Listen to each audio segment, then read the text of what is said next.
প্রথমে আমরা জেনে নিই কি মিউচুয়াল ফান্ড জিনিসটা কি। Mutual fund is nothing but a vehicle. Mutual ফান্ডটা কি হচ্ছে, একটা ইনভেস্টমেন্ট করার একটা উপায়, মানে যার দ্বারাতে আপনি ডিফারেন্ট অ্যাসেট ক্লাসেস সে ইনভেস্ট করতে পারবেন। ডিফারেন্ট অ্যাসেট ক্লাসগুলো কী কী? So direct equity, bond, gold, real estate, এগুলো হচ্ছে ডিফারেন্ট অ্যাসেট ক্লাসেস। এবার আপনি কেন মিউচুয়াল ফান্ডের থ্রুতে ইনভেস্ট করবেন? আজকের ডেটে যতগুলো অ্যাসেট ক্লাস আছে, যদি লাস্ট 40 বছরের ডেটা দেখি, তাদের মধ্যে একটা মানে বলতে পারেন যে সব থেকে বেশি রিটার্ন যেগুলো অ্যাসেট ক্লাস দেয় তাদের মধ্যে একটা হচ্ছে ডাইরেক্ট ইকুইটি। আমি যদি লাস্ট 40 বছর ডেটা দেখি, ডাইরেক্ট ইকুইটি অ্যাভারেজে অ্যারাউন্ড 12-15% কাছাকাছি আপনার রিটার্ন দিয়েছে আর কি। আপনি বলতে পারেন মোটামুটি সব থেকে বেশি যে অ্যাসেট ক্লাসগুলো রিটার্ন দেয় তার মধ্যে একটা। এইবার আপনি যদি ডাইরেক্ট ইকুইটি সম্পর্কে না জানেন, বা আপনার যদি সময় না থাকে, আপনি জানেন সব কিছু, পুরো ফাইন্যান্সটা আপনি জানেন, কিন্তু আপনার সময় নেই যে ইনভেস্টটা করার মতো। থার্ড হচ্ছে আপনার ইন্টারেস্ট নেই ডাইরেক্টলি বসে ইনভেস্ট করার মতো, তাহলে আপনার মিউচুয়াল ফান্ডের থ্রুতে ইনভেস্টমেন্ট শুরু করা উচিত। আমি ডিটেলসে যাওয়ার আগে আমি জাস্ট অ্যাজিউম করে নিচ্ছি যে আপনি প্রথমবার এখনও অবধি ইকুইটি ইনভেস্ট করেননি, এখন অবধি আপনি ফিক্সড ডিপোজিট আর পোস্ট অফিস ডিপোজিটে আপনি ইনভেস্ট করে আসছেন। আপনার মধ্যে একটা জিজ্ঞাসা আছে কি মিউচুয়াল ফান্ড জিনিসটা কি, সেটা আপনি জানতে চান। আমি তাদের কথা মাথায় রেখে এই ভিডিওটা বানাচ্ছি। তাহলে এখন আপনি কেন মিউচুয়াল ফান্ডে ইনভেস্ট করবেন? 1 নাম্বার, প্রফেশনাল ম্যানেজমেন্ট। প্রফেশনাল ম্যানেজমেন্টটা কি? কারণ আপনার পয়সাটা ইনভেস্ট করবে একজন প্রফেশনাল ম্যানেজার আর তার টিম। আপনাকে পুরো ব্যাপারটা জানতে হবে না। আপনার জন্য যে মার্কেটে অলরেডি ভেটারান, যে পুরনো যে ম্যানেজার আছে, সে তার টিম নিয়ে আপনার পয়সাটা ম্যানেজ করবে। দ্বিতীয় নাম্বার হচ্ছে অ্যাফোর্ডেবল পোর্টফোলিও ডাইভার্সিফিকেশান। এর মানে কি? এইবার আপনার ধরেন একটা পোর্টফোলিও যদি ডাইরেক্ট ইকুইটিতে যদি আপনি একটা পোর্টফোলিও বানাতে চান, তাহলে ওখানে আপনি অনেকগুলো স্টক দিয়ে একটা পোর্টফোলিও বানাতে হয়। এবার এখানে কি হয়, যদি মনে করেন যে আপনি একটা স্টকের পোর্টফোলিও বানাবেন, তাহলে সেটা খুব রিস্কি হয়ে যায় আপনার। এবার পোর্টফোলিওটা ডাইভার্সিফিকেশন করার জন্যে আপনাকে মোটামুটি ধরেন 20টা 15টা বা 20টা এরকম স্টকে আপনি ইনভেস্টমেন্ট করতে চান। কারণ যেমন রিস্ক ম্যানেজমেন্টের ক্ষেত্রে বলা হয় যে একটা বাকেটে সবগুলো ডিম, আপনার সব পয়সা একটা বাকেটে রাখবেন না, ওটার জন্য ডাইভার্সিফিকেশন করতে হয়, ডিফারেন্ট বাকেটে আপনার এগুলোকে রাখতে হয়।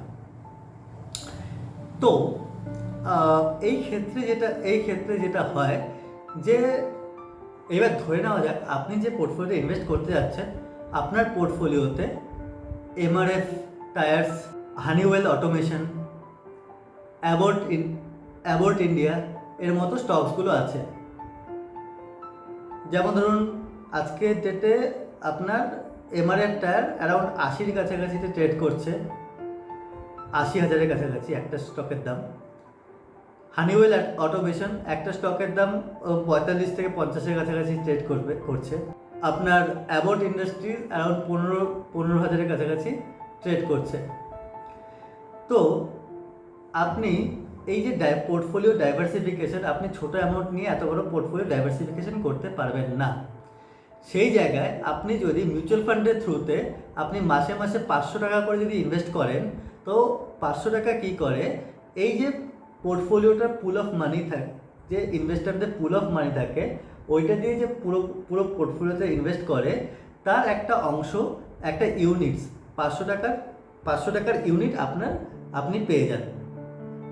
তো পোর্টফোলিও এবার তাহলে কি হলো, 500 টাকার ইউনিট দিয়ে আপনার পুরো পোর্টফোলিওটা ডাইভার্সিফাইড একটা পোর্টফোলিও আপনি পেয়ে গেলেন। ঠিক আছে?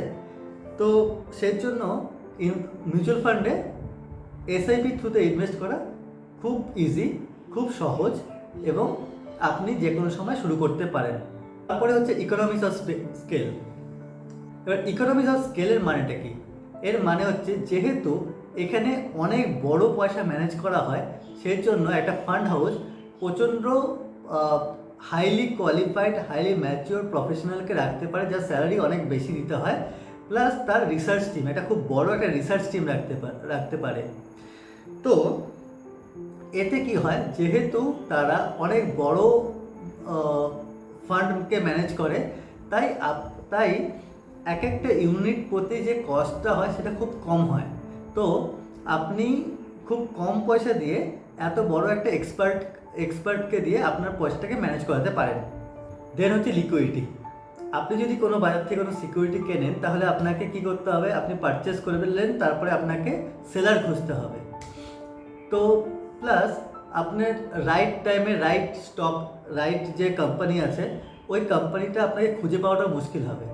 সেই জায়গাটাতে মিউচুয়াল ফান্ড হাউস কী করে, আপনার এই কাজটাকে খুব ইজি করে দেয়। প্লাস মিউচুয়াল ফান্ড হাউস নিজেদের কাছে ক্যাশ মেনটেন করে, যদি আপনার তাছাড়াও পয়সা দরকার পড়ে স্টক বিক্রি করে আপনাকে পয়সা দিয়ে দেয়। তো এখানে পুরো পয়সাটা পুরোপুরি লিকুইড।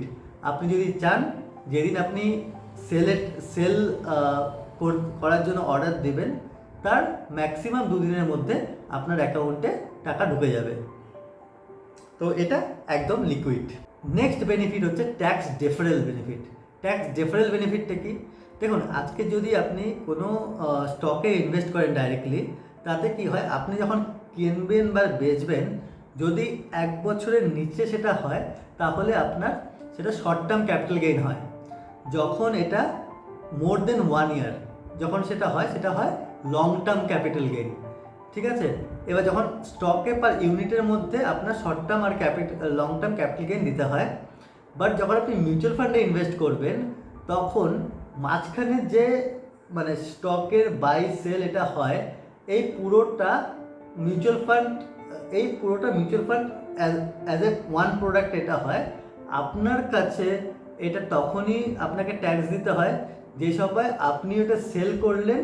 সেল করার পরে যদি এটা মোর দেন 1 ইয়ারের পরে সেল করেন, তাহলে আপনাকে যদি ইকুইটি হয় তাহলে সেটা লং টার্ম ক্যাপিটাল গেইন দিতে হবে। লেস দেন 1 ইয়ার যদি সেল করেন, short term capital gain tax দিতে হবে। ঠিক আছে? তো এই ক্ষেত্রে আপনি যখন মিউচুয়াল ফান্ডে ইনভেস্ট করছেন আর মিউচুয়াল ফান্ড থেকে যখন বার হচ্ছেন, তখন আপনাকে ট্যাক্স দিতে হবে, এর মাঝখানে কোনো ট্যাক্স দিতে হবে না। নেক্সট হচ্ছে ট্যাক্স বেনিফিট। আপনি এখানে ইনভেস্ট করে, এক ধরনের মিউচুয়াল ফান্ড আছে, তার নাম হচ্ছে ELSS, equity link savings scheme. এখানে আপনি ইনভেস্ট করে আপনি ট্যাক্স বেনিফিট নিতে পারেন। এটা আন্ডার সেকশন 80C-তে আপনি ট্যাক্স বেনিফিট নিতে পারেন। যেমন আদার ইনস্ট্রুমেন্টগুলো যেগুলো আছে, যেমন ধরুন ফিক্সড ডিপোজিট, যেখানে 5 বছরের লক ইন থাকে, তখন আপনি ট্যাক্স বেনিফিট নিতে পারেন। বা ধরুন ইন্স্যুরেন্স পলিসিসগুলো, সেখানেও আপনার 5 বছরের লক ইন থাকে। কিন্তু ELSS-এর ক্ষেত্রে অনলি 3 বছরের লক ইন থাকে, আর আপনি ইকুইটি ডাইরেক্টলি ফ্লেভার পেতে পারেন এখানে। আর সাধারণত এটা মানে আপনাকে সম্ভাবনা অনেকটাই বেশি যে এটা আপনাকে বেশি রিটার্ন দেবে। মিউচুয়াল ফান্ডে ইনভেস্টমেন্ট করা খুবই সহজ। আপনার একবার যদি আপনার KYC-টা হয়ে যায়, ডকুমেন্টেশন হয়ে যায়, তারপরে আপনি খুবই সহজে, আজকাল অ্যাপের মাধ্যমে খুবই সহজে আপনি ইনভেস্টমেন্ট করতে পারেন। এখানে আপনার জন্য রেগুলেটরি কমফোর্ট আছে। এখানে মিউচুয়াল ফান্ডকে রেগুলেট করে security exchange board of India, SEBI. তো government SEBI day to day বেসিসে এটাকে মনিটর করে, যেমন ব্যাঙ্কগুলোকে মনিটর করে কে RBI। ঠিক আছে? তেমনি এই মিউচুয়াল ফান্ড হাউসগুলোকে মনিটর করে ডাইরেক্টলি সেবিকে মিউচুয়াল ফান্ড হাউসকে রিপোর্ট করতে হয়। সেই ক্ষেত্রে আপনার একটা গভর্নমেন্ট লেভেলের একটা সিকিউরিটি আপনাকে থাকবে। তো গভর্নমেন্টের রক্ষণাবেক্ষণে এই পুরো যে মিউচুয়াল ফান্ডের যে অ্যাক্টিভিটিগুলো হয় সেগুলো হয়।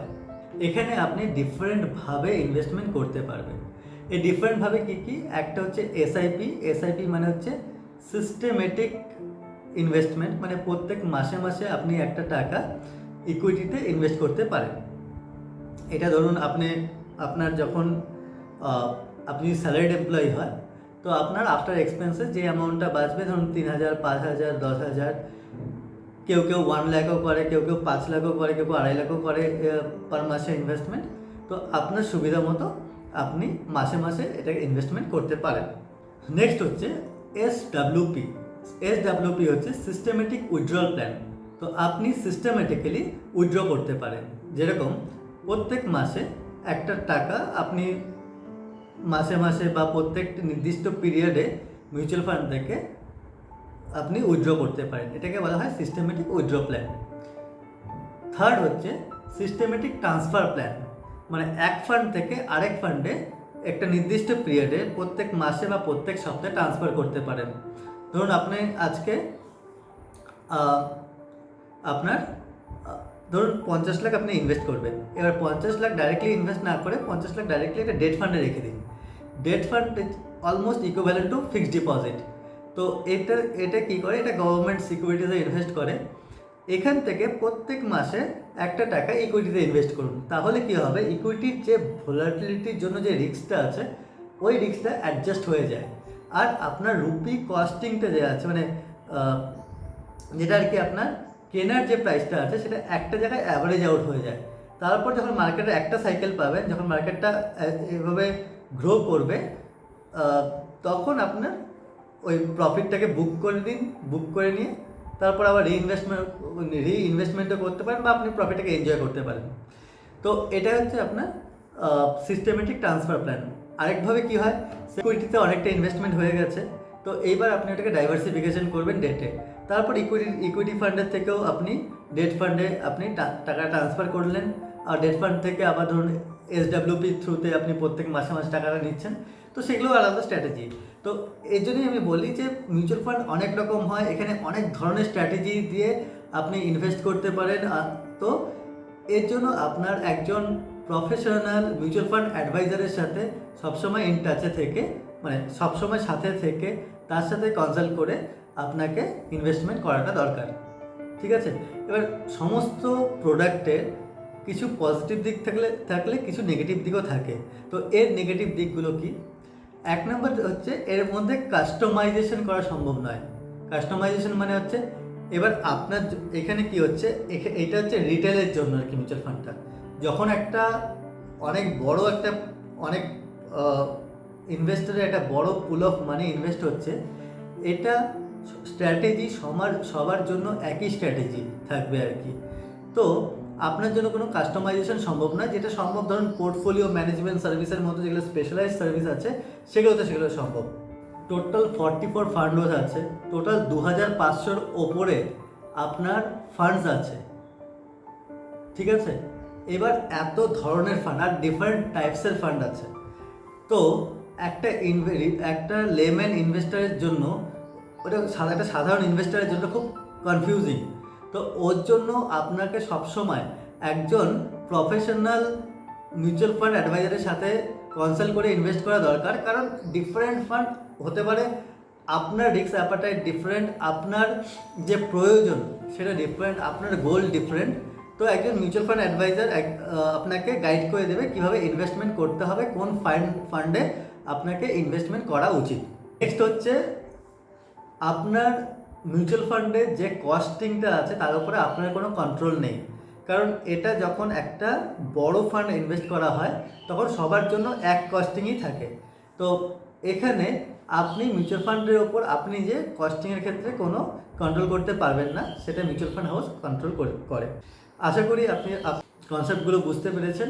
আর আমি সবসময় বলি, আমি যতগুলো ইনভেস্টমেন্ট অপশন দেখেছি তার মধ্যে one of the very good investment option. আপনারা যদি SIP শুরু না করে থাকেন, এখনই SIP শুরু করুন। ধন্যবাদ।